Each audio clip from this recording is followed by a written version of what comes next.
live. I'll refresh over here so I can see it going live. Yeah, if you're back joining us there on Facebook, YouTube didn't work tonight, so we're going to be on Facebook Live tonight. That was crazy. I just went in like 18 circles. Like it was like, hey, in order to authorize going live, click here, and then it would click there and be like, hey, you have to click over here, and it'd send me back to the first place I started. I'm not the most technologically advanced. I usually do pretty good. You just seem like the most technological because you get compared to me. Yeah. So. Speaking of technology, this thing just completely like... The laptop or the Facebook Live? Yeah, this laptop was donated. It's not the best laptop in the world. We got that even older laptop back there. Yeah, that's true. I just want to be able to pull up our feed so people can like chime in and I can see them chiming in. Oh, that'd be cool. So yeah, so we're gonna start doing this live. I'd like to do it on YouTube. Maybe eventually, maybe it'll get to YouTube. Maybe it'll not tonight, but yeah, maybe it'll just live on here. This will be archived on our YouTube channel. Our Facebook audience didn't get enough of us, so we're gonna like put more stuff on there. Yeah, because if you listen to the podcast, you have no idea that we just finished it was about a 2-hour auction, maybe an hour and a half. We did a live auction today. Usually we have a lot of help when we do live auctions. A number of people to do all the work, but we just sit around and laugh and play the guitar.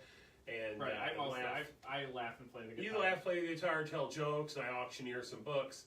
Tonight, all of our help was gone, so we both had to work like crazy to make all of that happen. So it was kind of a crazy night. So, but we're back on Facebook again with the podcast because I don't know why I'm a radio guy. I've got a face for podcasts, and we keep putting me on camera, which is bad, but. I don't know. I think you hold your own. You were a theater man. It's true. You were I do a lot in of theater as well. Production of Oklahoma that I recall. That was a 9th grade production of Oklahoma. You could jump to any of the things I've done within the last 5 years, but no. I went to 9th grade. In 9th grade, you were in Oklahoma, and you didn't see it. Were you even born when I was in the 9th grade? I was born when you were in the 9th grade? Yeah, I guess you would have. Oh my goodness. I'd have been, not that 15, 15? I have no clue. All right. Anyway, yeah, I'm trying to find that on Facebook as well, but I don't necessarily need it if you've got it. So we got Nate watching. He can yell at us. I love Nate because he's like at work and tuning into Rad Raptor content. It's pretty great. Hey, Nate. And winning books. And Nate won some good books tonight. Nate kept the Uncanny Dream alive, as we had to prove that. That's the first time you beat me in a while. I know. Early on, I used to beat you pretty consistently, and then I went on kind of a losing streak, which. I went on a losing streak because what would happen here is Jeff would be like, here, let's do Batman versus Excalibur. I'll take Batman. And then he'd be like, ooh, look at all these special Batmans. It's first appearance of Batgirl. Here, Tim, you've got Excalibur number 13 to sell. So, yeah, I just struggled when I had bad books. But when you give me something good, like Uncanny X-Men, of course Avengers isn't going to beat the Uncanny X-Men. They're uncanny. Yeah, I was going to be surprised if Avengers pulled it. It got close, though. It was a lot closer than I thought it was going to be. Now, essentially, because you went throughout a number of different Avengers titles, too. Yeah. Whereas I stuck with the Uncanny X-Men, except for the first few books, because somebody had filed them wrong. That was probably Not looking at you, Andrew. That was probably me. More than likely. I really wasn't looking at you. Yeah, so this is, if you've never listened to our show before, it is Rad Raptor Radio. I'm Tim. I'm Jeff. Usually there's somebody else with us too, but we've just got the two of us tonight. Again, the help couldn't be here. Bobby, he's got like a baby on the way. He's got a baby on the way, and they were like, we need to build a nursery or put together a playpen or something that babies need. Something like that. Cars, babies drive cars. Eventually. Yeah, probably a car. So we have no Bobby and like none of our third chair. None of our 6 men off the bench could jump in for this. Andrew was busy. Jason was busy. We thought about seeing what Brian Michael Bendis is doing. Turns out he doesn't live in Adrian, which was a surprise to us. But you know what? It happens. So we're going to do a thing. We did this last year. If you've been listening to our podcast a long time, you know this is a thing we do. So the last time we did this is kind of fun. If you're new to this thing or new watching us on Facebook, the last time we did this, we also filmed it. We were sitting around Jeff's kitchen table on 2 chairs that were kind of sturdy and one that was not. Not the slightest. And so the 3 of us sat around the kitchen table. The phone Is it still the same phone? Still the same phone. The phone to do the camera was stuck into a bowl, which hadn't been washed out beforehand. It had like cereal in the bottom, Yes. but it was dried up. So, no chance of that iPhone getting wet. None whatsoever. It was balanced with the spoon behind it, because we needed to make sure the tilt forward was correct. And it was balanced, I believe, on top of 3 boxes of paper towel. And yeah, I would grab because I'm an Amazon subscribe and save customer, because it's how you get stuff dirt cheap when you have several mouths to feed like I do. And so you get just the giant thing of paper towels. And so the first week we recorded the podcast, I stacked like the giant thing, and then the bowl, and then the camera in the bowl, and then as we podcast week to week, we kept taking paper towels away. By the end, it was like 2 single paper towels stacked on top of each other with a bowl precariously sat on top. Yeah, it was a good system. It was not a good system. Anyway, Tim, what was the topic? If you listen regularly to the podcast, the topic is new comic books, but we're actually going to get started today talking a little bit about comic book movies of 2019, because what happened last year was all of my top movies got pushed back a year. So now we're going to see what's on the agenda for 2019. All right, so the first thing we have coming up, it's coming up here quick, next week actually, on January 18th. This is technically a comic book movie. It's Glass. The M. Night Shyamalan, which I guess we like M. Night Shyamalan again. Do we? I guess. This is the Bruce Willis movie that has aged pretty well. What is that movie even called? Unbreakable. Unbreakable. Which, that one is about Bruce Willis, who's just unbreakable. Yes. And it turns out Samuel L. Jackson is like... very breakable. Very break. So, Unbreakable versus Very Breakable, and then there was an M. Night Shyamalan movie that I didn't see last year that was about the multiple personalities, and that somehow ties into this. We got the guy with the multiple personality who's like a crazy animal guy. Yeah. And then, because Glass is using him, because Glass can't go and get in a fist fight with the Unbreakable guy, because, Glass is going to break against the Unbreakable guy. But because he's Glass, he's like super genius. So Glass is kind of like Lex Luthor. Unbreakable, not really Superman, because he doesn't have any... He's kind of like Captain America if you take away Captain America's shield and made him old and all of the other cool American stuff. He's just a guy who doesn't break bones, and he's kind of tough for an old guy. And then you've got some like crazy multiple personality guy who like can run up and down on walls and bites people's necks or something like that. It's not a movie based on a comic book, but it's a movie based on the concept of comic books. Yeah. At one point in time, Sixth Sense came out, and M. Night Shyamalan was like the greatest thing since sliced bread. And then every single movie he came out with had... They gave us that one with Mel Gibson, who was like swinging the baseball bat into the water bottles. And they were like, swing away, Johnnies, because the water was killing the aliens. There's in the cornfield. Happening, which was like the weird, dumb like thing with Marky Mark in it. It was the one, too, and you had the one where they were all like living in a town that was actually just in a cornfield surrounded by a wall. It was The Village. The Village, yeah. He's got some pretty dumb movies, to be honest. I liked the twist in The Village, but it was like... You could see, the problem was after Sixth Sense, you knew every movie he did was going to have a twist. Right. And so you would sit and you're like, and you'd start guessing the twist. And I think most of them, we guessed the twist in like the first 7 minutes of the movie, so... So that's coming on the 18th. Except for the alien one, when you're like, really? That's the twist? Because the kid is leaving water bottles all over the place, and the brother played baseball, but he got cut, and it was dumb. It was very dumb. Then, Tim, January 25th, you know what movie's coming out? January 25th, we're finally going to get... Serenity. It's the wrong Serenity. It's the wrong Serenity. I think that drives me crazy. Come up with a new name, people. Like the Avatar thing. Like how they have to call actual Avatar The Last Airbender now because James Cameron came in. By the way, do we get like one of those James Cameron Avatar movies this year? I guess we'll figure that out as we go. Let's see. On February 8th, we have the Lego Movie Part 2. I have seen some previews for this. This stars comic book character Batman. Yeah. So it is technically, I guess, a comic book movie. Yeah, and everything is awesome. Again. I like the first Lego movie as far as like a kid movie goes. I don't know how they're gonna do this again. But it's gonna be awesome. We'll just call it right now. Because a lot of what made that first one good was the turn at the end, and you can't do that a second time. So yeah, with all the Will Ferrell stuff with the kid, like they can't do that's that really again. The kid and the dad, yeah. So I have no idea how they're gonna make a sequel to that movie, but they'll figure it out. They got the best minds in Hollywood on this one. February 14th, Valentine's Day, we have the first of our delayed movies. X-Men. No, Alita: Battle Angel, which I've been really excited about this forever. This does have James Cameron's name attached, as well as Robert Rodriguez, who are like talented filmmakers. This is a very storied manga title. It should be a really cool movie. They just got kind of out of the way of. They were supposed to come out at the same time as Aquaman and that Spider-Man movie. Yeah. They kind of got out of the way of it. I hope it's good. I've enjoyed the trailers.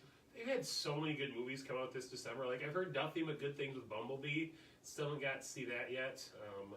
And then I've heard good things about The Mule, and I still haven't got to see that. That's not a comic book movie, but I still want to see it. Yeah, and we should actually get our After the Credits show going again this year. I'm just going to start going on Thursdays and dragging whoever shows up with me to go and like do the show afterwards. So that might be the way we have to do it. It was tough because we started After the Credits, which is another popular Facebook show, or it was 2 years ago when we ran it before we started the store. Yeah. We would usually go oftentimes on like Friday mornings to see movies because the store wasn't open. I finished work at 9:30 in the morning. Bobby didn't work on Fridays. Jeff didn't work Friday mornings, and so we all had time to go. Yeah. And then all of a sudden we had to open up a comic book store, which got in the way of viewing movies. Yeah, so. Which is the real priority.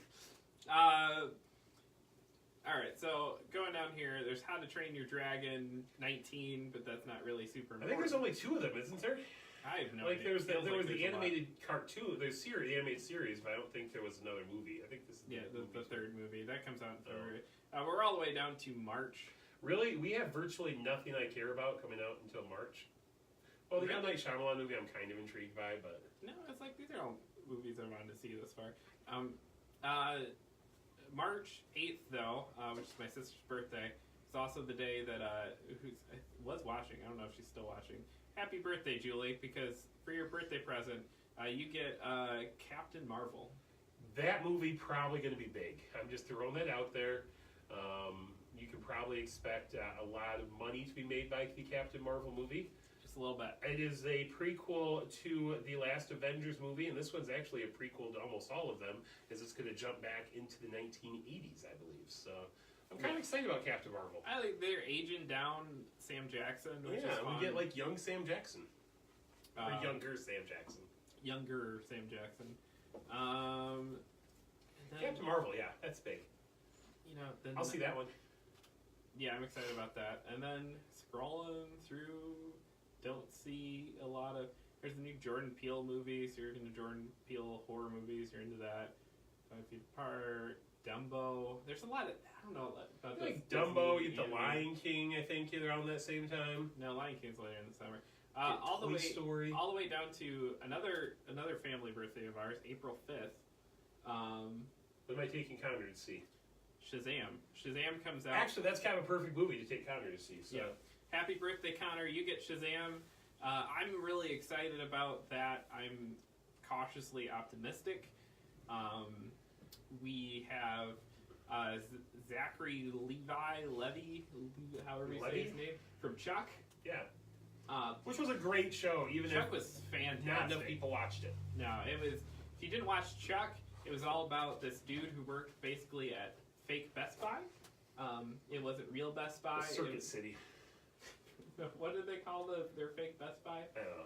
But I said it was more like a Circuit City than a Best Buy. But he wasn't in the Geek Squad. He was in the Nerd Herd. Yeah, that's true. And he had all of like the CIA stuff downloaded into his head. And It was fantastic. It was a great show. Because he hung out with an actual spy. Yeah. So. Who's now on that like weird show where they have bonnets and sex slaves? What's that? Oh, with the book, one based on a book. Yeah, Handmaid's Tale. Yeah, Handmaid's Tale. She's now on that. She went from like cool super spy to like, hey, my husband now owns you, which is a weird acting turn. Not as weird as Zachary Levi, who like was in that awesome show and then did like Chipmunk movies for forever. Yeah, Zachary Levi really hasn't done much in a while. No, so I'm really hoping this movie is great, because that would be fantastic. And here's the deal: DC has had some good movies. Aquaman, Wonder Woman, and nothing else since The Dark Knight Returns. Yeah. But they have had some good movies. Adam West Batman, the first one. Batman, the first one. Yeah. And really, Batman... Superman, the first one. The Christopher Reeves. No, I was going to say, not the reboot. That was rough. That was rough. That same day, you won't be taking Connor to this. I'm excited, though, that new Pet Sematary comes out. Oh, yeah. Which is exciting. Not really a comic book movie, Jeff. Come on. Whatever. I'm still going to be interested in it. But then April keeps rolling. The very next week, April 12th, Hellboy comes out, which I am... The completely rebooted Hellboy. The completely rebooted... Tim Foxworthy, who's watching, I was actually talking with him about this movie today. I love the old Hellboy movies.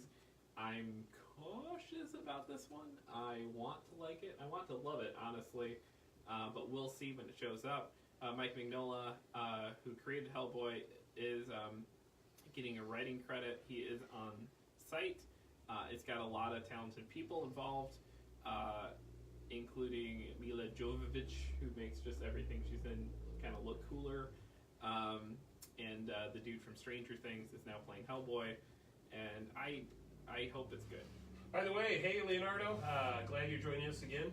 Brand new guy to our comic book auction today, and that's awesome. From I believe Texas, which is kind of cool. So make us big in Texas, man. Right. And then going through April, I'm seeing if we have anything else.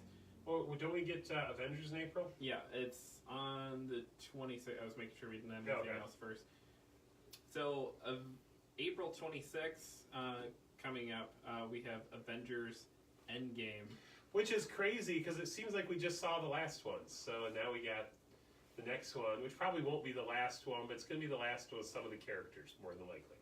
Right. Yeah. But it's a big... if you've watched or listened to or read our top 5 movies from... 2018, the last Avengers movie won our number 1 of that. Yeah, number 1 comic book movie of last year. And it was a fantastic movie. It was, I think, pretty close to like Empire as far as like stuff goes. That movie is great. I'm really excited to see how they kind of wrap all that stuff up. And I could watch Josh Brolin be Thanos for like forever. I kind of hope they keep rolling with him going forward. They could do that. So it's pretty much a perfect comic book movie. So pretty great. So on then May 10th. We did mention Glass, Leonardo. We did. Yeah, we're rolling through the year. We're just past Glass already. We went January. Now we're all the way to May. May 10th. Pokemon Detective Pikachu. Have you seen the preview for this yet? I've seen the preview. It looks to be the most ridiculous thing I've ever seen. It's so I am charming, highly against it. It's so charming, though. That being said, it is kind of charming. I guess if you have to have a talking Pikachu and a detective hat, basically like it's you'd want Ryan Reynolds to be playing Reynolds, it. Yeah. And it's dumb. I don't know why that's even a thing, but it's coming out. May 17th. We have probably one of the movies I'm looking forward to the most this year, which is John Wick 3. Those John Wick movies are some of the greatest movies I've ever seen in my life. I still have to catch up and watch 1 and 2. Oh my goodness, you are so missing out. Those movies are fantastic. There's a John Wick comic book, which Dylan subscribed. It comes out kind of when it wants to, but this originated as a movie property, and it is like the modern day Western. The mobster's kids kill a guy's dog. Turns out they killed the wrong guy's dog. And from there, he just goes on this crazy revenge. Man, those movies. Because he's mad because they killed his dog. Yeah, makes sense. It's fantastic. Get more of those silly Disney remakes on May 24th. We get Aladdin. Oh, that's what I forgot about. Yeah. Which that poster just looks bad. Yeah, of all of them, I'm kind of with this year. I'm really kind of excited. I think Lion King is going to be neat. Although it's silly calling it a live action because, I mean, yes, they're using like live scenery, I guess, to put CGI animals in front of it, but there's no people in the Lion King, so right. And there's no real animals in the Lion King. It's an animated movie. So it's an animated movie, so it's really tricky calling it a live action Lion King. Whatever. I'm just going to put that out there, Disney. I'm sorry, I said it. I'm probably not going to get the job with Disney now. May 31st, we have Godzilla King of Monsters. That movie looks cool. And then, what's Rocket Man? Oh, it's the Ellen John movie. I, by the way, kind of love the fact that we're up on Facebook right now. Like, I know Leonardo has both John Wick movies. So, yeah. He should, because they're great movies. So it's great. And then, moving into June, we have one of those movies Tim's been waiting for. On June 7th, finally, we've been waiting for it. The Secret Life of Pets 2. Also, Dark Phoenix comes out that day. Whew, I was worried there for a second. Yeah, Dark Phoenix was supposed to be out. It was supposed to be my birthday movie this year, and it wasn't quite on my birthday, but it was the movie I planned to go see on my birthday. I was super excited about it, and then they were like, "Yeah, it's going to get pushed back a month or two. It's going to get pushed back a couple more. We're going to just push it back 8 months or 6-7 months from the original date, and now we're all the way back to June." So I expect to have the greatest X-Men movie ever. That's what I'm expecting, Dark Phoenix. That'd be awesome. I kind of like that, because you got the Phoenix now, who instead of the original Jean Grey, but it's now Jean Grey from Game of Thrones Jean Grey, so that's cool. And I don't know, actually liked movies. I liked the last one. I know it had mixed reviews. I really enjoyed it, and have it on Blu-ray and watch it on a pretty regular basis. I really like Days of Future Past. Days of Future Past was probably the best of the X-Men movies, I think. I really liked... I still like the first one. I go back to it and watch it quite a bit. Second one was good. Second one's alright. Third one was rough, but again, you did get Kelsey, as we talked about the last podcast. Kelsey Grammer as Beast, which makes it all worthwhile. Yeah. Beast with tossed salad and scrambled eggs, everyone. June 14th, we get that weird Men in Black remake. That looks good. I've seen the previews. It actually looks tolerable, and a Son of Shaft movie. Alright, sure. I'm in for Men in Black. Does Son of Shaft have Samuel L. Jackson? I'm looking now. Jesse, yes, it does. Okay, I could be in. Okay. So. June 21st, we have, Remake City here. We have Toy Story 4, which I don't know how I feel about. No one's going to cry at that movie. Toy Story 4, toys wear out. What a horrible idea. Then we have Grudge. Is that a remake of the... I don't know. And we have the Child's Play movie, which they're going with a different toy this time. It's not Chucky. Huh. Well, I guess children play with different toys. And Chucky's kind of dated. Right. And Aubrey Plaza's in it. So that could be cool. Scrolling down. Scrolling. July 5th. We should be getting some good movies about there. 4th of July weekend. Spider-Man Far From Home. Ah, yes. Which I'm super excited about because I absolutely loved Homecoming. I'm cautiously optimistic, and here's why. I adored Homecoming. The reason I adored Homecoming so much, I thought Tom Holland made a great Spider-Man. It was cool. I liked his Spider-Man. But the Vulture was phenomenal. Oh, yeah, he was great. Arguably the best bad guy in comic book movies. It was so perfectly portrayed. No, Michael Keaton as the Vulture. Come on. Okay, besides... Killmonger was I don't know if he was better than Vulture. He was fantastic. He was. Everything about Killmonger was amazing. I'm going to say you can put Killmonger there, you can put Vulture there, and you can put either of the Jokers from Batman or Dark Knight. I like that list. That's a good list. I would like, say your comic- top 4 comic book villains are those 4 though. So, but I think that movie is great. Even like Michael Keaton pushes it up from like a 9 to a 10. That movie is great. Even with that, I mean that reveal when Michael Keaton answers the door. Insane. well, my favorite scene in the whole movie is with Michael Keaton in the car with them. Yeah. Once he realizes that he's got Spider-Man in the back seat, you know, and it's fantastic. Yeah, that movie, and like, and they're both just talking around it, so the girl doesn't realize what's going on. And oh, that movie's so good. Spoiler alerts for 3. You should have watched it. If you haven't seen it yet, you deserve to have it spoiled. Yeah, and then 19th of July there we have that Lion King movie. Ayawamba, Weemaway. The 26th is when that new Quentin Tarantino movie drops. Not the Star Trek one, because Star Trek just got put on the shelf. Star Trek 4 not happening in 2019. Probably not happening in 2020. Chris Pine, Chris Helmsworth, I'm angry about that. That's Once Upon a Time in Hollywood. It's going to have a bunch of F-bombs and be all over the place, and people are going to like it. I will hopefully see it. Let's see. August, then. August 2nd, if it finally sticks to this date and comes out, we'll see. New Mutants is supposed to finally hit. John, I'm just going to throw this out there. Should your phone be plugged in right now? It is plugged in. I thought it was. Nope. I'll get unplugged.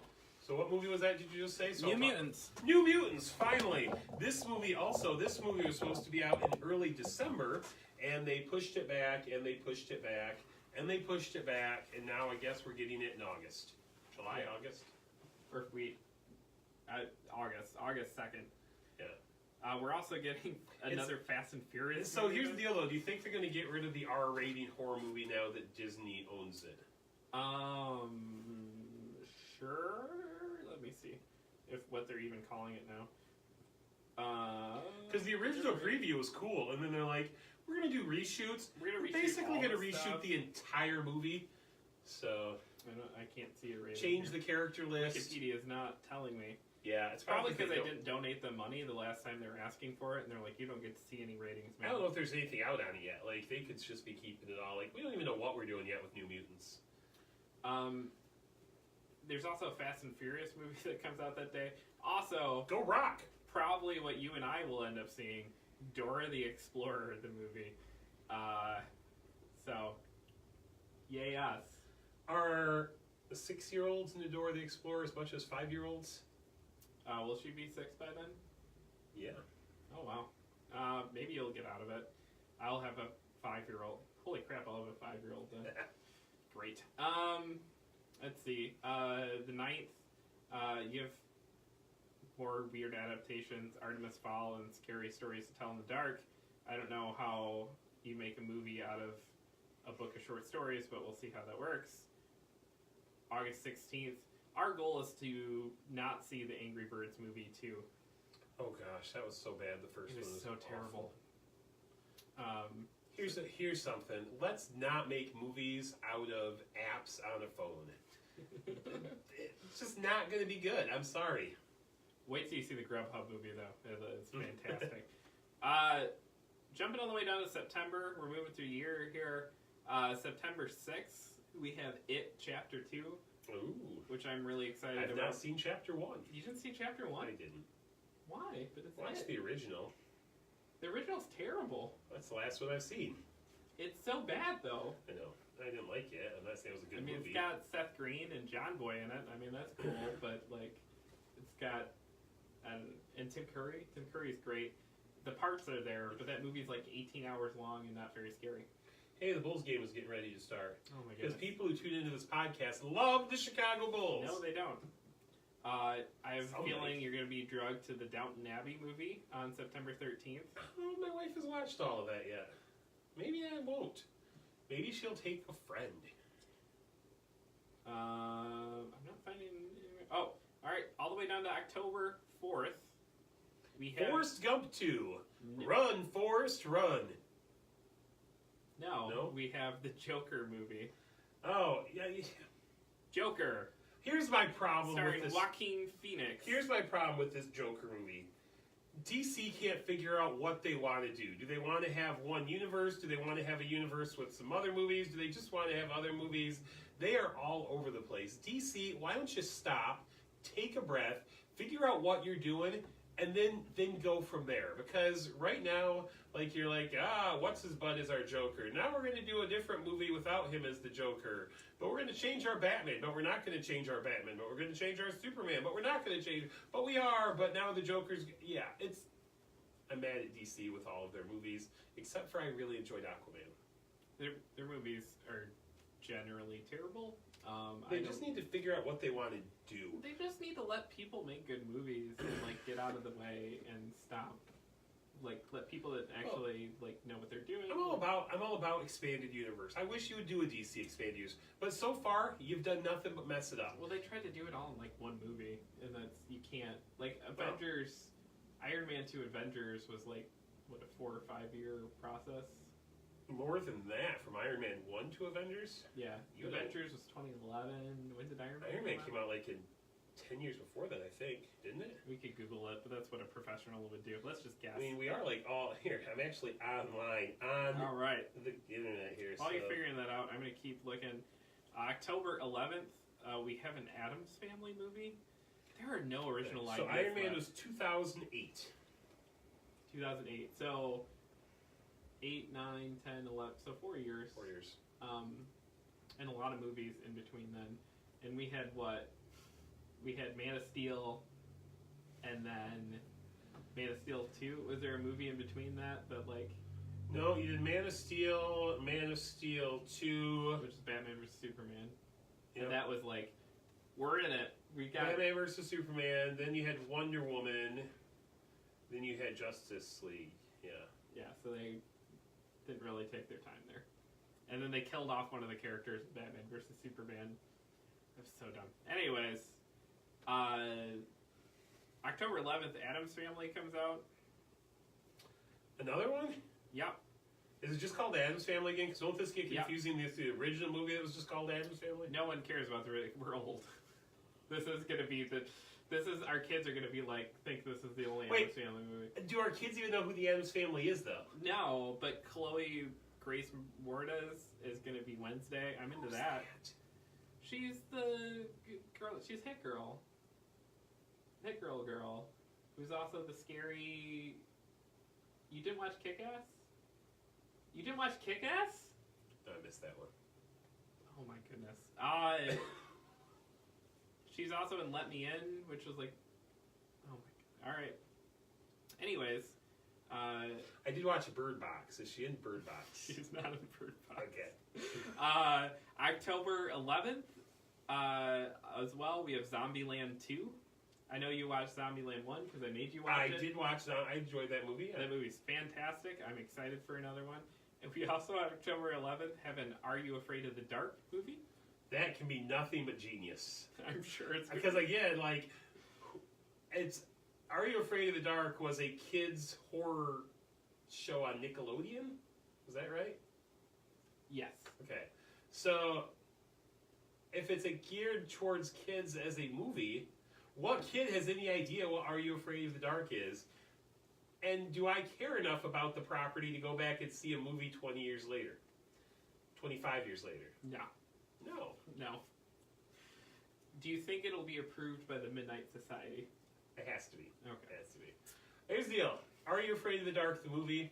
If you show up on Netflix and there's a day where I don't have anything going on, and I'm trying to find a movie that's appropriate to watch with the whole family, yeah, I might just watch you. So you're not going to rush out to see it in theaters on the 11th? Nope.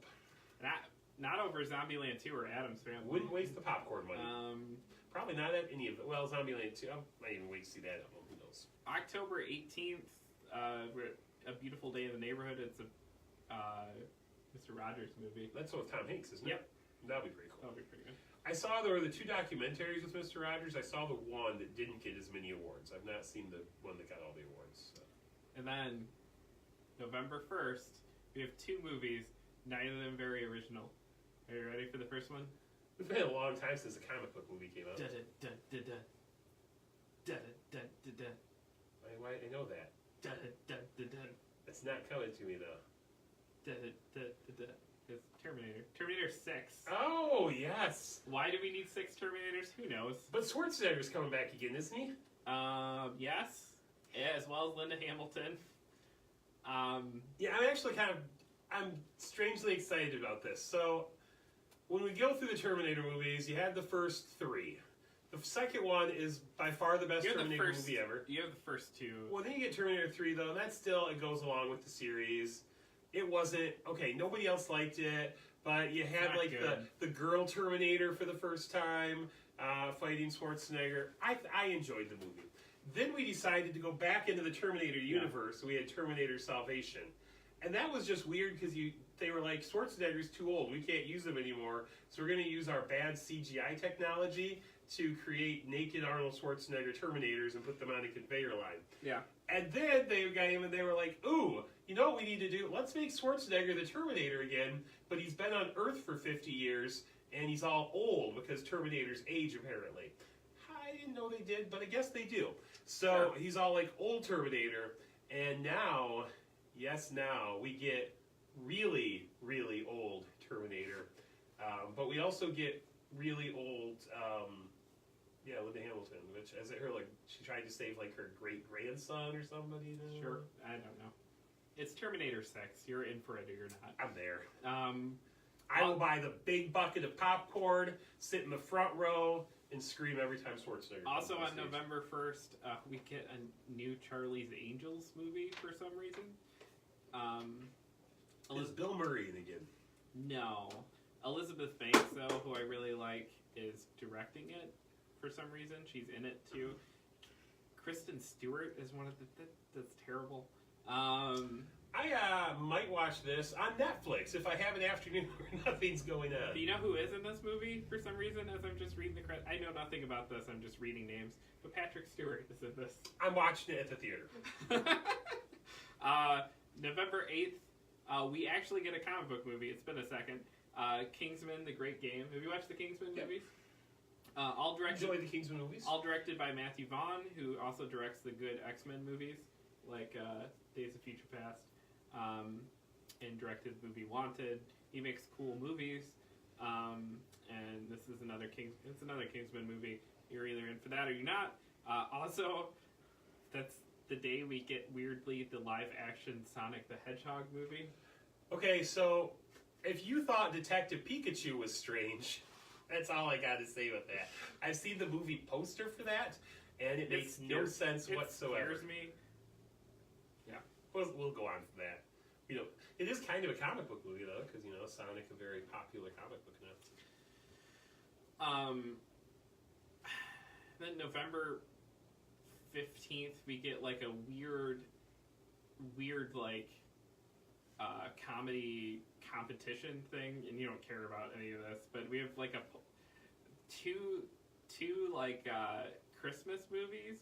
One is a Paul Feig movie. It's a guy who did, like, Bridesmaids and all those movies that largely gave Melissa McCarthy a career. Okay. And then we have a Melissa McCarthy vehicle Christmas movie.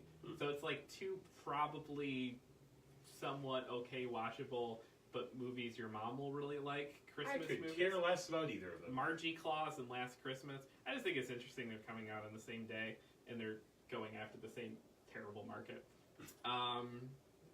November 22nd, you and I are probably going to be dragged out to Frozen 2. Let it go! Let it go! Don't sing the song anymore. But on November 27th, I'm going to drag you, like I have to really good movies. Rian Johnson has a new movie coming out. He is, I guess he's famous for The Last Jedi at this point, but that's nowhere near his best movie. His best movie is the movie called Looper. Did you ever see Looper? I saw Looper. Looper's fantastic, and he's got a movie he wrote and directed, like Looper, called Knives Out, that's coming out in December. Goodness, we need some decent movies here. I don't have a single, like, birthday movie. Like, you're like, ooh, I really have... Usually there's a really good movie around my birthday. We were right by your birthday. You get Margie Claus or Last Christmas and Frozen 2. You're getting so screwed. What even is out? Sonic or Kingsman. You You can wait and hope Terminator's still around by your birthday. That's kind of your best shot. have to see it a second time. See Charlie's Angels, I guess. I don't know. December, way past Tim's birthday, on the 13th, we get Jumanji 3. Yeah, but it's with The Rock. So, Yeah. I mean, it's going to be... The last Jumanji movie was great. Like, Jumanji was great. Great? And... Great? No, it was great. I mean, it was great for what it was. I mean, was it cinematic genius? No. Was it a good storyline? Not really. No. Was it compelling? No. Did you have a lot of fun watching it? Absolutely. So I'm going to go with great as a really fun, you know, it's kind of like a bubblegum movie if you want to put that genre. Popcorn, whatever you want to say. December 20th, we get Star Wars Episode 9. I feel like we have a lack of rock movies this year too, by the way. There's only like 3 we so got like far. 17 last year. So. I know, that's his thing though. He does like 100 movies a year. Yeah, they'll fill in. I'm sure. Star Wars though. We could talk about that. Yeah. Star Wars Episode 9. Are you excited for Star Wars Episode 9? You know what? I am. I'm super excited. I did not like Episode 8 anywhere near as much as I liked Episode 7. See, I liked 8 way better. So personally, I thought 7 was great, and I'm glad we're going back to what's-his-face as the director, because I think he gets what I personally want with another Star Wars movie, which is a whole bunch of the same that I've already gotten. You want to not be challenged. I want to get on the nostalgia train, and I want to ride back to, you know, Timtown when I was growing up and collected my action figures and loving it. We get, I guess, Billy D. Williams in this one finally, as we've been screaming for it. We're going to get Old Man Lando, which I'm geeked about. We're going to get a whole bunch of Carrie Fisher cutscenes that didn't make Episode 7 that they're going to like push into this movie, so Carrie Fisher has a big role. Well, Leonardo says Harrison Ford's on the cast list for Episode 9. I want Ghost Harrison Ford. You know what? Like, I didn't even like the blue idea ghost of thing? Ghost Harrison Ford, Yeah. but you know what? He was so Force adjacent. Maybe we just make Harrison Ford a Force Ghost. I'm all about the Force Ghost Harrison. Just give me what I want. Make it all like one big happy. Give me like Force Ghost Vader, Anakin again. Give me some Force Ghost Luke, some Force Ghost Han. The three of them can go out and kick some Force Ghost butt with that Force Ghost Yoda, who was hanging out on the weird planet in the last movie. Yeah, I'm into it. I want it. Just make it nostalgia palooza. Then you can go on and do all your other Star Wars properties. But do you like to know what's going up against Star Wars Episode 9? I'm sure it'll lose by $1 bazillion, but this is insane. They're making a movie of the musical Cats. Let me read you this cast. Jennifer Hudson, Taylor Swift, Ian McKellen, James Corden, like the late night guy. Yeah. James Corden's in Cats. Well, he does a lot of singing. Like Idris Elba. Yeah. Laurie Davidson, Judi Dench, Rebel Wilson, Jason Derulo, Stephanie McCrae.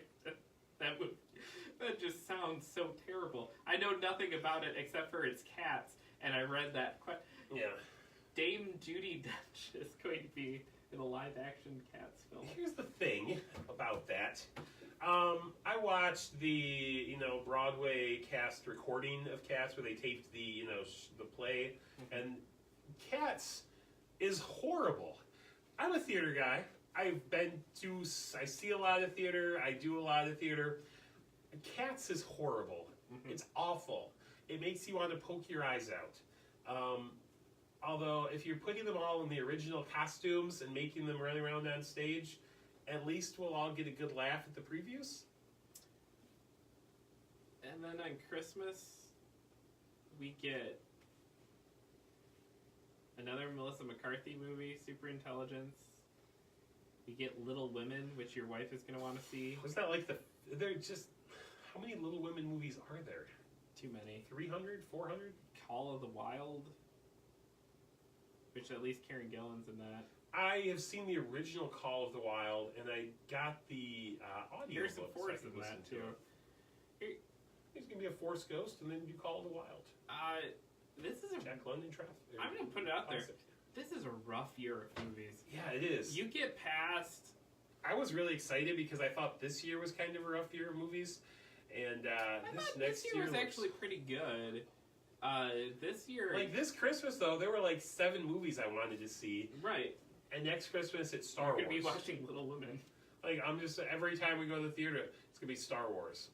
Yeah. We even like started this year like let's do like a new family tradition and go to the theater on Christmas Day and see a movie as a family because apparently lots of people do that. But it'll be like our 3rd trip to Star Wars by that point in time. It really, after Spider-Man, it just gets rough. This is a rough year, guys. Yeah. Spider-Man, Star Wars, X-Men, New Mutants, Avengers, and Captain Marvel. Yeah, but most of those movies you mentioned are at the start of the year. Like, Yeah. we get a whole bunch of them. Those are the movies to see this year. The Battle Angel Alita, I think, will be good, and Ryan Davis got a new movie. Detective Pikachu. Detective Pikachu. All right. All right, we should probably switch over. We should do some comics before we fall asleep here tonight. Yeah. We do get together. We talk new comic books here on Rad Raptor Radio. Books come out. Jeff and I read them. And Usually another person. Do Again, our favorites. There's less of us this time. Yeah.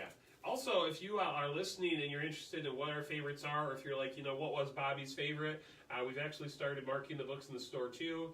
So you can come in, you can check them out in the case to see what our favorites are, as well as look for the favorite stickers. There'll be little stickers on the bags that say this was Tim's pick of the week, this was Bobby's pick of the week. So you'll be able to see the books. You'll be able to see the books that you like. So, which can come in handy if you're like, usually if Jeff likes a book, I like a book. You'll be able to find some of his picks and go on throughout the year that way. So that's a neat thing we've been adding. So I'm going to switch gears on my computer here real quick. We're going to put a commercial in right here. But we have, which we'll talk at the end, but we are looking for a sponsor for Rad Raptor Radio. So if your business would like to sponsor Rad Raptor Radio, you can give us a shout and we'll tell you how at the end of the podcast. Yeah. My pick of the week this week, you're going to be happy about this one, Jeff. Batman 62. Batman 62. This was a great issue of Batman coming off a slightly suspect last issue. It wasn't bad. It just wasn't like Batman has been my pick of the week a lot over this last year, or 2018, and it's jumping right into 2018 strong. We're going to kind of have one of my favorite villains, who's the guy with the pig face and the knife. I did really like that guy. Like, I don't know what the heck is going on. I'm not even 100% sure who he is. I know he shows up in some of the video games. And it was really a spot in the one video game I got stuck because he had to like catch the knife and throw it back at him, and I kept messing up and taking knives to the head as Batman. But I think he's a really creepy guy. They did him in the show Gotham as well. He has an appearance there. This book was fun. It's got a great villain. The art is amazing throughout. Not to mention the really cool cover, Frank Miller cover, and I hate that cover. Really? Too. I hate everything about this book. Oh, this so book funny was that you love it. this book. I so much. adore this book, and so the entire book, not the entire. I mean, you get a few things out loud, but 90% of this book is all kind of Batman's inner monologue. We basically join Batman. He's been captured by Pig Face Guy, who I don't know even his name. That's not important because Batman is kind of like thinking, what's he going to do the whole time? And it's a really neat look kind of at the inside of Batman. Tom King with this run, it's great because a lot of guys you get kind of, if you read Bendis, you're going to be dialogue heavy. If you read some other guys, you're going to be art heavy, just the way they write. Tom King gives us some books that we get tons of dialogue. Some books we get almost no dialogue. This book is all like internal dialogue, and we might get the next 3 books that have no internal dialogue. He's given us different facets to this overall story arc that we're getting here. I kind of appreciated what Jason had to say about it. He was like, Batman is losing it so much at this point. Is this even real? And I don't know. And so I'm very much enjoying this run in this book. The art in this book, by the way, is this a different artist than has been the last couple? The art in this book was on point. I did Gerds. I did like the art, and I really liked actually I really liked the villain. I liked a lot of even what was happening in it. My problem is I think it is clear by the end of the book that we don't know. Mitch Gerads is doing the art, and he does the. I love the art, by the way, Mitch. It's Mitch, our personal friend. Mitch. Yeah. So some of the Batman art is kind of like bounce back and forth between art I've really loved and art I've been okay with, and we're back to some stuff I really love with this book. So. No, I liked a lot of what was going on here. My problem, honestly, was by the end it is clear that what we're getting is probably some sort of like all in his head thing going on. Some kind of descent into madness. And Daredevil just got done handling something like that extremely well, I thought. I was personally put off by that when I hit that point in the book. And then I also just, it's still that thing of just like, you know, we had a cliffhanger in 60. We're just not, like... We'll get back to there someday. I'm sure. And it's Tom King's Batman, so I'm sure issue 93 will tie back into 60, and 61 ties into 38, and at some point you'll hit this entire jigsaw puzzle and you'll put it together. Put that last piece in, and they're going to be like, oh, it's beautiful. But it's funny, Andrew and I were talking about it today, and he made the point of saying, like, he's like, I think Tom King's Batman, like, literally, like, I don't know how to say that. And from a literary point of view? From a literary point of view, is accomplishing some great and amazing things that's, like, transforming the medium that is comic book, like, superhero storylines. Changing the way we see superhero stories. Right, while not, you know, hopefully I'm not paraphrasing him too much here and putting my narrative on it, but while not achieving the same highs as a comic book. And I would disagree with that, but I get what he's saying. And that's kind of, I think there's lofty literary ambitions here. I think there is something to take advantage, and like I said, I may be over paraphrasing Andrew here because he's not here and I'm like quoting him, and so that's not super fair, but I think a lot of the stuff that's doing here might even work better in trades than it does in individual comic book stuff. I think oftentimes comic books work better in trades, to a point. You know, I think there's books that take advantage of medium and the serialization and stuff, and he almost seems to put a middle finger up to the serialization and the way that comic books come out, almost. In some ways, I mean, you get this so often, I don't have that issue with it, but because it's almost like reading a trade. You just every 2 weeks you get the next. I never sit down and read a whole trade because who's got that much time in any given? Yeah, but moment? you get like things like 61 that ties back into 38, oh, yeah. and stuff like, you know, if someone walked in and, you know, was like, if I get 60, was it 62? Hey, like, I want to read Batman, I'm going to grab 60, 61, and 62. Oh, that's not going to work for you.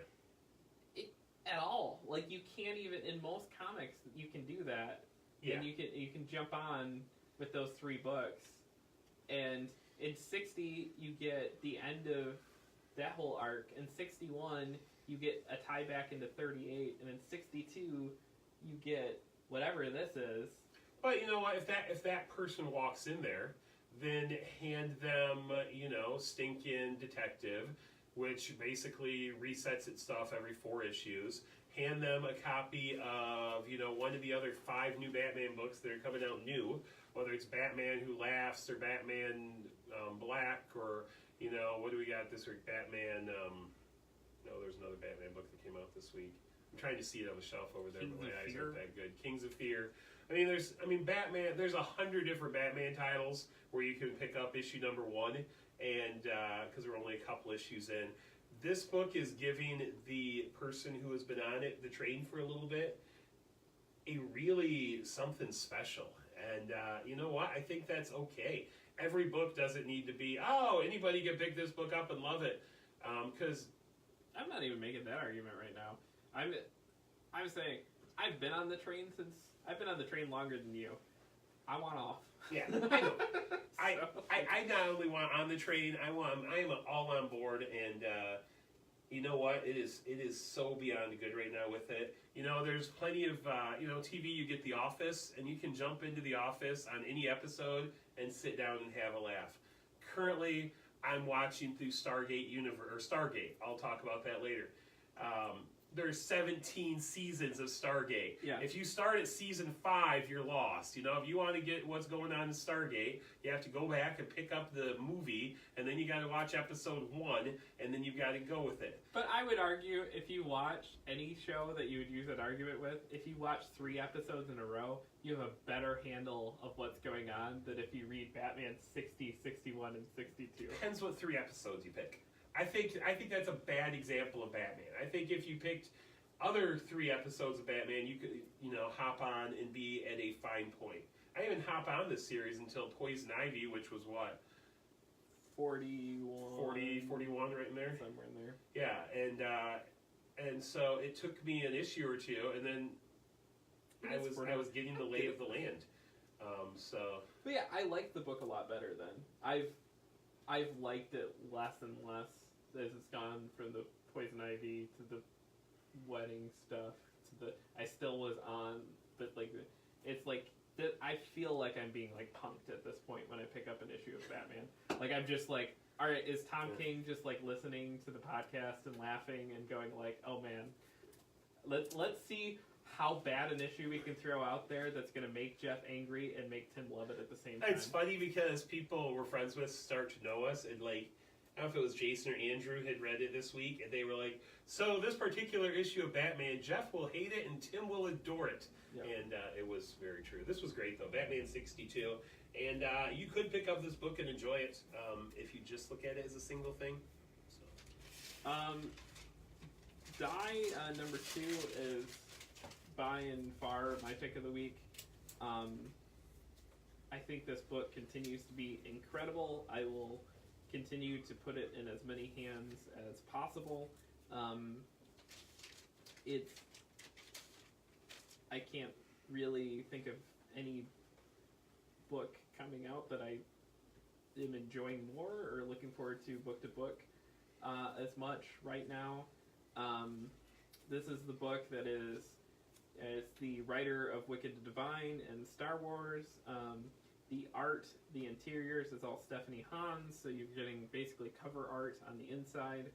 The whole premise is like Jumanji and D&D, of like people being sucked into a fantasy world. What I really like about it though is they actually use a structure of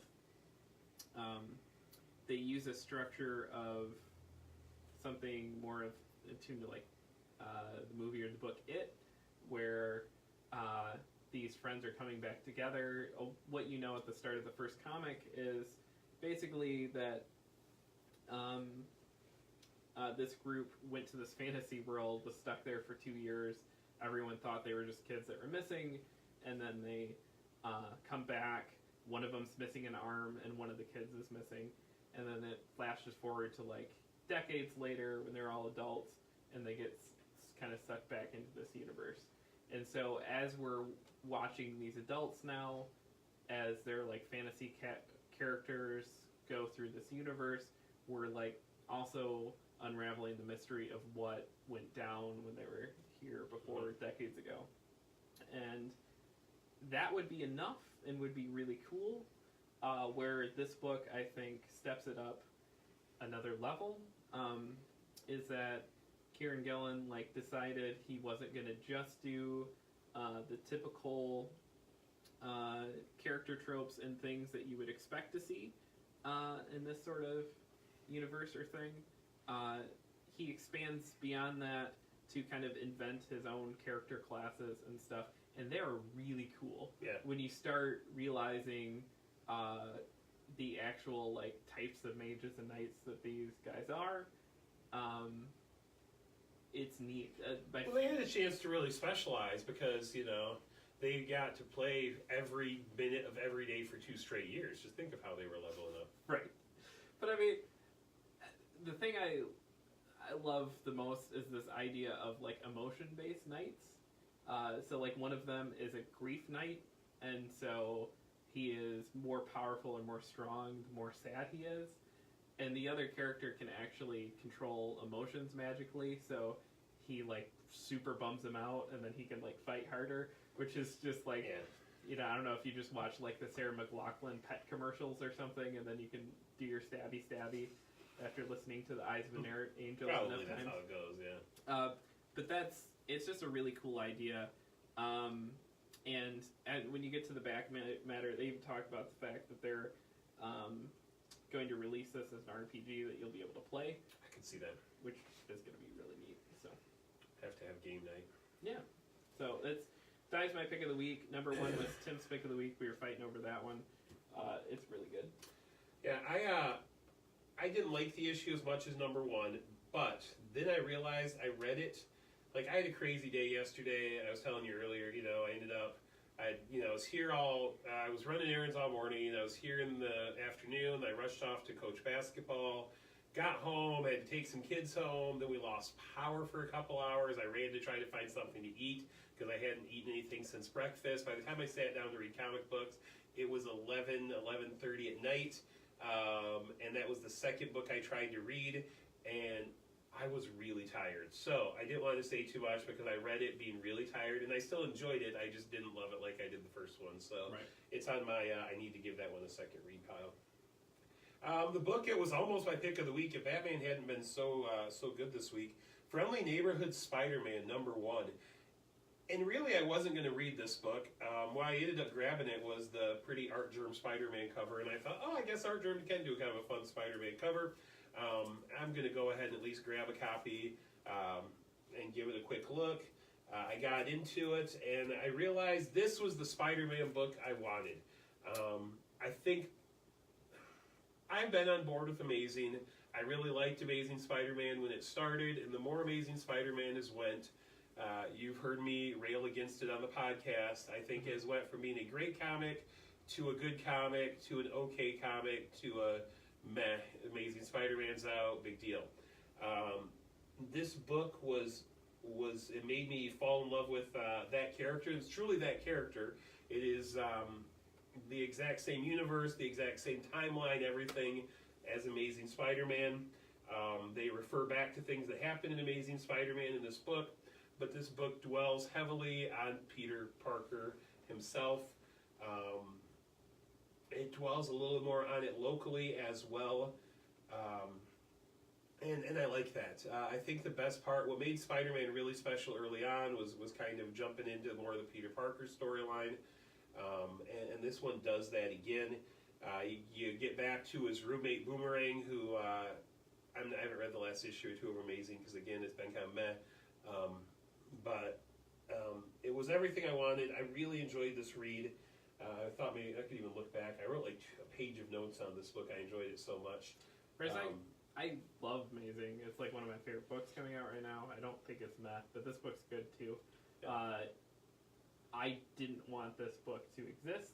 I'm still kind of annoyed that it exists, but after reading it, it's good. I will say, one of the coolest things, I want this book to exist either way, because I get kind of upset, especially when they're all supposed to be happening at the same time. This one really works with it, with Amazing, where they could be happening at the same time. But the author, in like the back panels, he starts right off, he goes, so you're probably asking yourself, why do we need another Spider-Man book? Yeah, I think they specifically said, like, why does this book need to exist? And I was laughing out loud reading that. And I saw the reasoning for it. It made kind of sense. I think I described it to somebody. It is to Action Comics what Superman is to Amazing Spider-Man, and that Action Comics is really, I said that kind of wrong, but all over the place. But Action Action Comics right now deals a lot with Clark Kent. Yeah. Do you see a little Superman? Yes, but you see the story more coming from the Clark Kent perspective of things. Yeah. Whereas Superman is dealing with Superman and the big issue problems. Amazing Spider-Man is dealing with Spider-Man and the big issue problems. This book is dealing with Peter Parker, and he's got one neighbor who's trying to convince him to help out another neighbor, and he's got back hanging out with his roommate who's borrowed his underwear and is eating cereal on the couch in his underwear, and just Peter Parker problems. Yeah. You get to a second Triple story. P. A second story in this dealing with Aunt May that will probably be a tearjerker as it goes on. That was rough. And so, yeah, I'm just going to say Friendly Neighborhood Spider-Man is my new Spider-Man book. I've been going back and forth whether I was dumping my pull for Amazing Spider-Man next week because I had a couple too many books to read next week. And this came out and I was like, yeah, I'm dumping Amazing Spider-Man next week. So, Amazing, you're gone. Friendly Neighborhood Spider-Man, you're my Spider-Man. Yeah. Cool. All right. I'm going to talk about a book that never disappoints. This was so good this week. X-23 has been so great. Holy cow.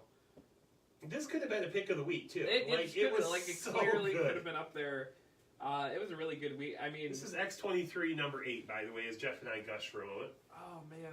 Because I love the Spider-Man book, too. It's just been a solid week for books. X-23... I love... And it's turned into a thing now where I was talking to Andrew today. I think I'm going to go back and I'm going to get... Because the guy who wrote your Spider-Man book you just gushed about wrote All New Wolverine and wrote X-Men Red, which at this point I need to have. Like, I'm so in love with this X-23 book and the stuff between And Gabby, X-Men Red, probably the best of the X-Men books last year. Yeah. So the stuff between X-23, who is like Lady Wolverine basically, and her sister clone, Honey Badger, Gabby, like... Gabby did it in this book, by the way. Yeah, she's fantastic. You get into... So it started off, they're doing this, whatever kind of mission that they were on last time. They found, like, another clone. They're trying to get her out. Beast is showing up in a helicopter to rescue them, which I kind of like, gave it a big X-Men feel. Yeah.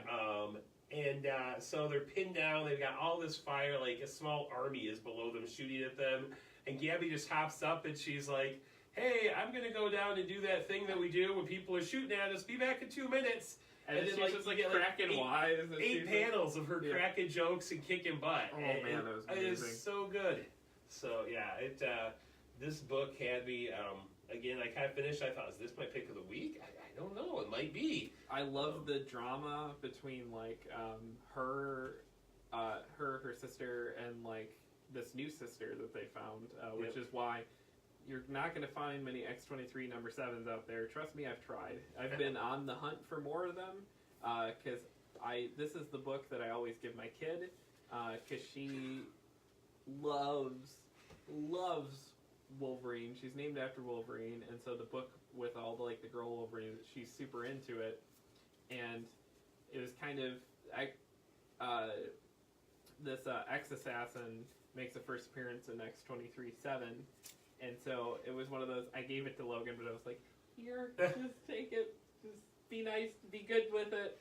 And I will say, she is not being careful with it, but when she's not careful with it, she's at least trying to hide it from me, which is vast improvement. It's funny because my youngest is so careful with comic books. She's 5 years old. She reads them all significantly. She's got her collection of 7 comic books. Yeah. Every so often, she carries them out. They're all bagged. They're all boarded. She pulls them all out. She reads them. She puts them back in their bag, closes it up again. So, are they in great shape? No. Is she trying as much as a 5-year-old could keep a comic book in good shape? Absolutely. My 8-year-old is so into comics, which I love, but it'll turn... I went to read back through Paper Girls the other day, and I was like, where are my Paper Girls trades? And I love the fact that Logan is... Is it age appropriate for her? Hell no. It's terrible. I had to take Kick-Ass out of her backpack the other day because she was all geeked about bringing it to school. I was like, that's not one we bring to school, sweetheart. But like, she was reading Paper Girls, and I kept like, the trades were everywhere in her room. Like, one was like in a box that like the cat had peed on. I was like, oh no, like I'm trying to piece them back together and get them back in one place so I can read them, and I was like, oh man, these are just in rough shape and terrible. It's good that you work at a comic book store. Right? Anyway, next book I want to talk about, Miles Morales Spider-Man number 2. Yeah, it's next to my too. Hey, if Friendly Neighborhood Spider-Man is my new Spider-Man, this book is my second Spider-Man.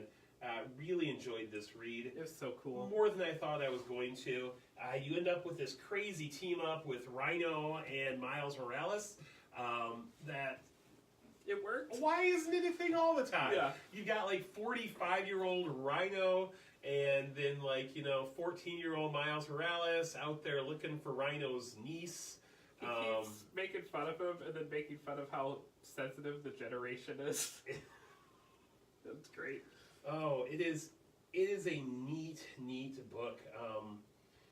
Yeah, they fight Tombstone. It's a character you don't often get into in this book.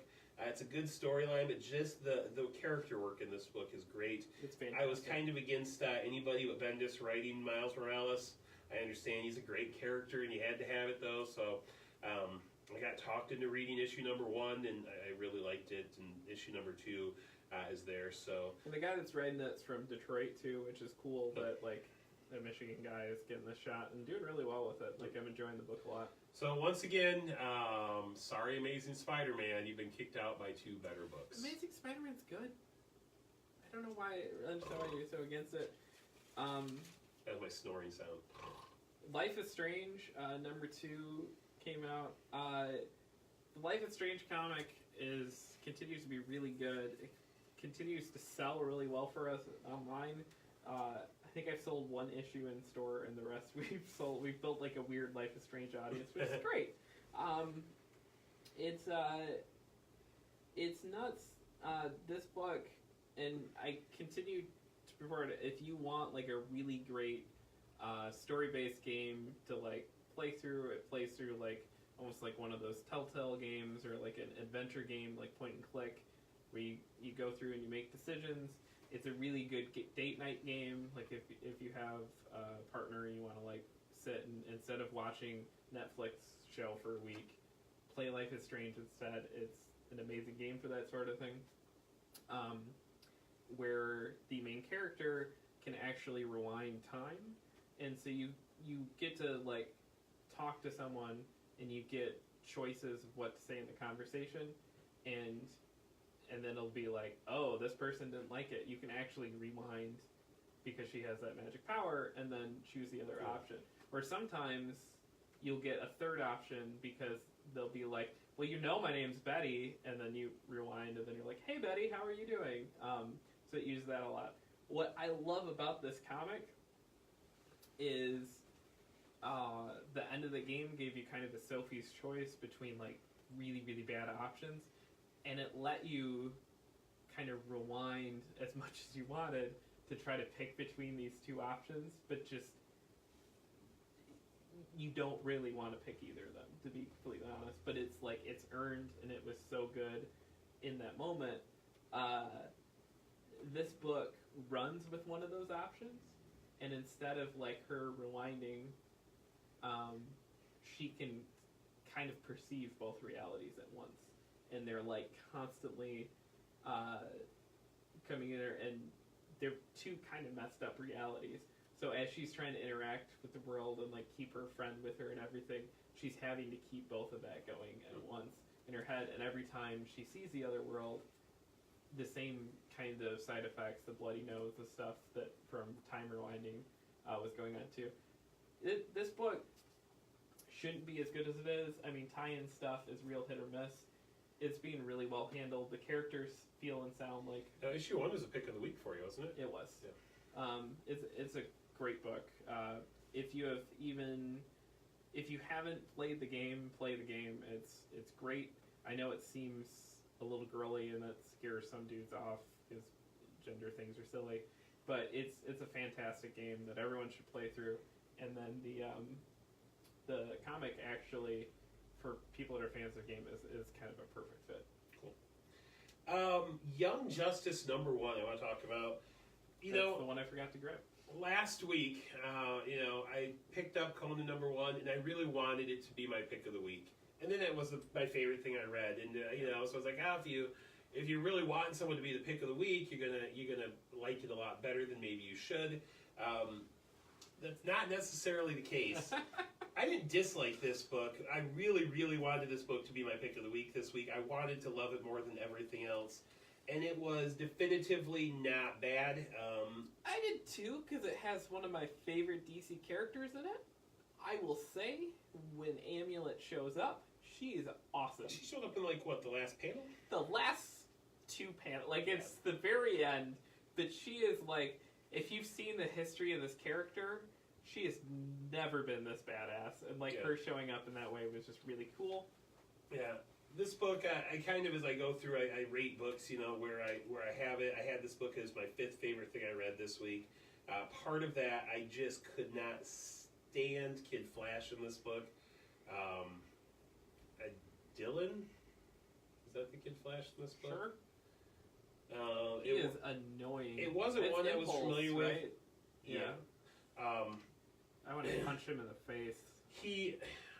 I felt they should just take that and put him with Super Sons, because I find Jonathan and Damian both super annoying too, and they're he belongs with that. He does not belong in this book. Who most of them are not that young kiddish feel to them, if that makes sense. Yeah, he's got Anakin problems. You've got all these teenage characters who are relatively serious. You've got Connor Superboy. You've got Wonder. It's not one. Is it Wonder Girl? Wonder Girl. The Hex Girl. I can't think of what her first name is Jessie either. Hex. I don't know. Basically the Toy Story character. One of the Robins who isn't Dick Grayson, and it's Tim Drake, I believe. You have a new Green Lantern character, which is the dumbest name ever. Teen Lantern. Teen Lantern. Yeah, she was. Luckily, she spent most of the time as a Green Lantern, form, tornado thing. So her name is Teen Lantern. Yeah. It's not even it rhymes with the color. Is this the first appearance of Teen Lantern? Sure. I don't know. It's terrible. Yeah. So this book's not good. Definitively, there were characters I really liked. I liked some of the meetups, and any page, any panel that you had Kid Flash on was just, you should not have. This book is not good. So here's the thing. This book could be good. I could see great. Where issue 6, when they get all of this dumb together. We're meeting for the first time, and aren't we all zany? Once they get that stuff out of the way, I could see where this could be a cool book if they're telling an actual story with it. You also have 7 characters, and now it's too much. Here's the deal: I'm a big Bendis fan. I've read a lot of Bendis stuff. I think Bendis thrives when he's doing solo books. He's done a lot of team books. His Avengers run is very famous. His X-Men run is very famous. No. He does character studies on characters in the book, and if you're going to try to do that now with 7 different people, as this did almost, it's too much, and so I'm concerned. I'll give it. I'm more excited at this point about Naomi, which is his other title with Wonder Comics. Really excited about Wonder Twins, just because they were always one of my favorite ones. Mark Russell's writing that, so it's going to be good. And this book, I don't know. I hope they get it together. It could be Teen Titans good. Right now, it didn't get there. So it wasn't awful. I enjoyed it. I enjoyed parts of it. I enjoyed parts of it. I like the Hex character. I like the Superboy character, Wonder Girl, Robin, as Amulet. Yeah. You didn't really see her, but her last panel was okay. It's all her enemies. I mean, it's all of her enemies that were, Which is why we bring her in at the last. I don't know. I'm still cautiously optimistic, but I got an Amulet cover out of it. I like that. Get rid of Kid Flash. He's so bad. The last book I'm going to talk about, I probably read something else that I'm not remembering, but it's late. It's super late. Yeah, Captain Marvel #1. I will say, I'll even bring it up there to show this off. This is, yeah, look at this thing. Yeah, it's early contention for worst cover of 2019. Right here. This is, I'd like to nominate. It's not good. Look at that cover. Is it that bad though? Yeah, it's real bad. Especially for a huge #1 launch right next to a movie. Look at her face. I don't know. She doesn't even come in the same boat as Horseface Wonder Woman or Crazy Eye Supergirl. I think it's the same artist as Crazy Eye Supergirl. I mean, she's got big eyes, but they're at least the same size. I don't know. It's rough. It's not a good cover, but I wouldn't say it's an awful cover. I don't know. I think it's I didn't awful. read the book. So I picked between that and Spider-Man and chose Spider-Man. The book, it's interesting. I wanna say it's good. Andrew decided it was his pick of the week. I think just because he wanted to make me print off 100 stickers. You go, Andrew. And because he said, honestly, Bitterroot was his pick of the week, but we sold through that. We need to get more of that book, and I need to catch up reading it because I'm hearing more and more how that's one of the books I should be reading.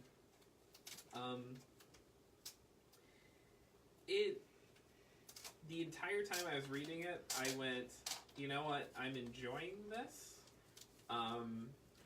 However, it's crazy that we're getting a Captain Marvel book with, like, a lot of ancillary, there's a lot of Tony Stark in it. There's a lot of Spider-Woman. Tony Stark makes a lot. I mean, that makes sense, though, with her. Right, but I'm just saying, like, I want a Captain Marvel book. I want Captain Marvel, And actually, by the end of the book, that's kind of what they do, is they separate her up from all these other groups and everything else, which makes sense. She's more powerful than all of them. Structurally, this book is weird. It goes from, like, conversations with Spider-Woman to There's a lot of talking, and there's big action moments too.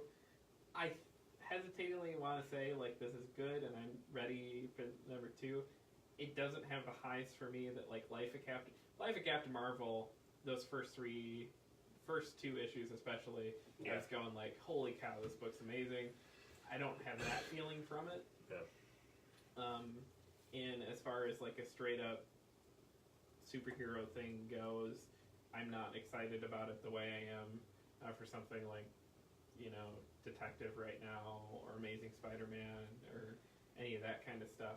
But it's good. It does, I think, what it needs to do, which is, if I watched that movie and I was really excited to pick up a Captain Marvel book, I would not pick this up and then not want to read it. I'd want to read #2 is what I'm saying. So it's good. Cool. Terrible cover. I'll fly through these last couple. Nightwing 56 was this week. Nightwing has been really good, really since 50. That's why I started reading it. Dick Grayson took a bullet to the head, became Rick Grayson, and hung up his Nightwing. Some cops took over. The cops have really kind of been the less interesting story, more of the Beast story. Yeah. Just Rick Grayson being Rick Grayson is kind of been the main story, with Scarecrow in the background. Everything started to come to a head at the end of issue 55, and this one definitely took a big step forward. Did you read it? I have not read it Okay. yet. It's in my pile of 2 reads. I had to catch it. I had to go back and read 55, and I did that this morning. So essentially, Nightwing ends up deciding he gets down there. He's trying to get to his cab so he can go back and rescue the girl at the bar. And so he gets to his cab, realizes that the 4 other Nightwings are getting their butts handed to them by Scarecrow, decides he's got to do something, and he doesn't pull on the tights, but he definitely he uses, like, dirt or smoke to make, like, a mask around his eyes, and he drives. It's got to be way cooler than you're describing it. Nah. Burns a tire to get rid of the fear toxin in the air. Yeah. Runs around a little bit, then hops out and knocks out Scarecrow. and he's like, "Hey, let's be a super team now," which, yes, it was that corny, and I was doing okay with it until because he's been so anti all of this, and then he's like, okay, I've got to do something because even as just a good person, you do something, and so he jumps in, saves the day, looks at all the guys who he knows are wearing his old costumes, and he's like, let's be a super team now, guys. And they're like, we don't know if we should do that. That book's been so good. So it's been so good, and most of the issue was okay. It just, that end part really bugged me. I want to throw out and give a mention to, I think this is Amy Chu's last Red Sonja, Red Sonja number 25. This has been a really good run. I will say probably about issue number 20, it became clear that she was not going to continue with the series, and your best friend writer there, Mark Russell was taken over. Yeah. And so the last couple issues have all been kind of one-shot issues, single stories being told. That is by far my favorite cosplay cover. Yeah, with the head she's holding. With the decapitated head. Yeah, so this wasn't a bad story being told. It wasn't the best. It didn't finish on the high note that so much of this book lived in. And so... They didn't give Red Sonja one good day. She didn't have one good day. I mean, it's kind of a day with Red Sonja. She meets, like, this musician. It sounds like it could have tied for 4th best issue of the year if they would have done that. But could have. Yeah. She meets, like, this musician guy, and he wants to get somewhere, and so she kills a bunch of pirates, and he plays music, and she's like, oh, that is nice and calming. The end. So... I could have been better. Finally, Stargate Atlantis and SGU, the anthology ongoing, the only book giving you half Stargate Atlantis, half Stargate Universe. We're on issue 2. I'm the only person I know who reads it. This comic is one of the big reasons I started with the first episode of Stargate Universe, or Stargate SG1, once again. This book isn't SG1. Why did I give us SG1 too? Why not make it SG1 Atlantis SGU anthology ongoing? But anyway, I picked it up. I started the TV show, did the movie. I've got the other movies lined up for when they come in because there's like 6 of them. But really, to get to where you need to, you've got to watch all 10 seasons to get to the 5 seasons of Atlantis, to get to the 2 seasons of SGU. And mostly because I keep reading this and really wanting to like it, and I'm like, what's going on? Who are these people? No. What are they even doing? Every time it comes out. And so until I get caught up, I'll continue to say that. But it's anthology ongoing, so I'm sure I'll get lots of these. I feel about Stargate the way, like, people that love the Paul Rubens Buffy movie probably feel about, like, Buffy. Like, I could not care. I tried, watching that, like, first series of that Showtime show of, like, all the ancillary Stargate stuff. I love the movie, like the James Spader, Kurt Russell movie. I think that's fantastic. I love that, like, Harry from Third Rock in the Sun is, like, an overly aggressive, the hammiest actor ever. They got to be like I'm the jerky soldier dude. It's great. Mm-hmm. Everything about that movie is fantastic. The shows, I know they exist. They're good. I know people are fans of them. I've watched the first season of, like, the first one, and I made it to the second. I was like, I just can't anymore. Here's what I like when it comes to a show, especially science. I like it for the same reason I love Star Trek. But this one even, I don't like it more than Star Trek, but it does it even more the things I like. Yeah. You start with a world that was kind of like our world was in 1998, whenever the show started. And it builds. And so, like, every season, you get to see glimpses of what all these trips through the Stargate and, like, the technology they're bringing back and how that changes the world around us. And so everything that happens changes it, although they're all still very much in that episodic nature. Like, it's a single episode, you can sit down and watch it. Everything kind of adjusts and changes in the world around it, and you get a very world-building show over 17 seasons. And there's 17 seasons that are basically all chronologically in order. You get 10 seasons of SG1, 5 seasons, and like when that ends, like you start Atlantis, and when Atlantis still has SG1 teams. Like, oh look, it's SG1 from Earth. What do they've got going on? So they're still out there, but we're no longer getting shows about them. And then Universe plays off of that, and as they come into the the spaceship from Atlantis, and it's 17 seasons in a row of this world building experience. And I was devastated when they canceled Universe out of the blue. Really bummed. I was really looking forward to when they were going to relaunch Stargate this year, and then they were like, actually, instead of doing it as a show on a station, we're going to give you webisodes and give you 10-minute episodes. And I was all upset. I will say, on that note of like slowly building and doing a really good job doing it, you watching the new episodes of the Orville? Of course I am.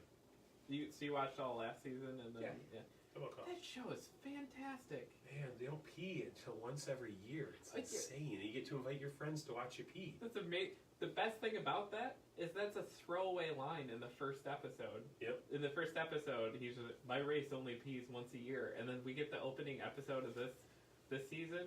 We get a whole episode where it is my time, and then they all go back just to do the pee. Here's my thing with that show. How have they not had 1,000 lawsuits from Star Trek? It's Next Generation. It's Next Generation with and they cover different issues, but really, like the last one, they were kind of covering the idea of pornography and P Guy's pornography problem. Yeah. Which that was actually really well handled. Like I thought, like they, really tackled that with like some grace, while also taking the opportunity to be like, it'd be really funny if they have to go to fix the holodeck and like. The gay porn keeps happening at the guys while they're trying to fix it, because it was amusing. So that show is fantastic. It's a great show. Yeah, I really like it. Yeah. If people should be watching it, it's all up on Hulu. Like the whole first season and second season, 2 episodes in now. So we should get a third one here. I think it's Thursday. Yeah. So, by the way, Bulls down by 4 at halftime, so it's a late game. They're playing out on the West Coast. Yeah, I'm so thrilled. They've only got 10 wins this year. They're so bad. They're in rough shape. But hey, I guess we'll wrap this up tonight because we've been going a long time, and the podcast isn't as long as it has been the last couple episodes, but that's okay. That's okay. Jeff and I are about to die, so we've had to do a lot of talking tonight. There were a couple things I wanted to talk with you about, but we're gonna have to save those for another date because honestly, I didn't write them down. My mind is, I was like, ooh, we gotta remember to mention this at the end. As we are at the end, I do want to mention just a couple things. You can watch this. We mentioned at the very beginning. We are working on populating our YouTube channel with really kind of current videos as well as videos from the past year. So go over, subscribe to our YouTube channel. Like the stuff. The stuff that you're watching. That would be great. That will allow other people to get a chance to see it. The more you subscribe and share it. Take our videos, share them on Facebook, and if you find something that's funny, say, hey, check this out. Yeah. That really helps out. The podcast, of course, if you're listening to it and not watching it, because it's weird that you're watching a podcast. If you're listening to it... pull over. Stop driving and watching this. Yeah. If you're on iTunes, go ahead, give us a 5-star review. Even if you just want to say 5 stars and great, it helps people see it. It helps the show grow. Go ahead, share that with a friend as well. I don't even know how all of the other podcast things work, but I'm guessing they've got some kind of thing you can give a review on. And like all of it, it's all, reviews make it pop up more and more people will see it. And let spread the word. You can email the show at podcast@radraptor.com. podcast@radraptor.com. We'll have another auction in a couple weeks. Watch for more information on that. And if you want to support this or any of the other cool things we do, there will be more options for that coming up later in the year. Easiest way right now is to do any of the free things Tim just mentioned. If you want to help financially support us and the things we're doing, buy me lunch. Easiest way is, I guess, to buy Tim lunch. But he always goes for the shrimp thing at Culver, so I don't know if you want to do that. But that's good. Honestly, buying comics through us is the easiest way. if you're not geographically adjacent, you can do that through our eBay store or by messaging us directly through Facebook. Is a really easy way to pull it off. Yeah, and we're really working on setting up. We've got some people actually around. I know people are listening around the country to this podcast, but people around the country can get pull lists through us as well. Contact the store. Let us know what you want. As the book comes out, we'll pull them, we'll box them, and we'll get them out to you. We have to know what books you want, though. It's tough to do that necessarily if you send it out the day they come out or 2 days before they come out. So if you're interested, if you're listening and thinking, I don't have a comic book near me, comic book store near me here in Tennessee, but I really want to read Batman because Tim says it's great. Message the store and say, hey, would you, put me on your Batman pull list? And every week we can pull from PayPal from you, or every 2 weeks when the book comes out and charge you on PayPal. Or depending on how many things you're pulling, 6 books is 6 to 8 books is kind of the sweet spot for where shipping is cheapest. Yep. One book does get expensive to ship, but yeah, if you 6 books, you're not talking too much money to get shipped per book. So. Right. And then when we hit that, we can get them out to you. And so whatever you want to subscribe to, it's like any kind of subscription thing. You just let us know what books you want to subscribe to, and we give you a little bit of discount, a little bit of a break on it, and when you're non-adjacent, that discount pretty much makes up for the shipping, basically. But that's about it. So lots of ways to be a part of what's going on here, and there's more coming. We got lots of stuff planned this year. So. And our merch store too on Teespring. There's a link to that from either Facebook or the website, and you can. You're able to get on there and get a Rad Raptor radio shirt that says "Adequate." Gotta be adequate. Which, if you listen long enough, you know that we strive for being adequate here. We also have a Rad Raptor radio hoodie you can snag and other stuff. So, which, by the way, we didn't even mention. You can check out the website radraptor.com. It's plain, it's simple, and you can go over there. You can actually find pretty recently all of our top 10 lists of favorite books for 2018. Especially if you're thinking this is cool, I'd like to get into comics. Why not, say, hey, I'd like to check out as many of these books from Tim's list as I can, because obviously Tim knows what he's talking about. And my things to do tomorrow list is mounting at this point, but I did have planned to get up by tomorrow. Might be Friday at this point. I'm starting a new series where turns out about the time I was born, Batman Year 1 was coming out. I'm cheating a little. It came out 2 months before. But I'm going to start reviewing every issue of Batman from around when I was born going forward. Nice. And try to contextualize it with, what the hit song was then, and, what kind of stuff is going on around the country, and what I might have been doing, which, spoiler alert, at the start I'm gestating. It's not that exciting. It's going to be a podcast, or it's going to be just a video? It's going to be written, and then I think we're slightly talking about maybe at the end of each arc, maybe at the end of year 1 when you have all the pieces written, maybe then come together and do either a video or a podcast or something. We're still working on it, but it's just a cool way to kind of. I'm getting back into collecting again, and that's where I'm starting is trying to collect those books. So now that the store has enough legs, that my collection doesn't have to be what's in the store. So. Very good. Well, there lots of stuff to follow, lots more stuff coming out, and just keep listening. We'll keep you updated on all of that. Till next time, I'm Tim. I'm Jeff. And we'll see you next week. See ya. Stop that.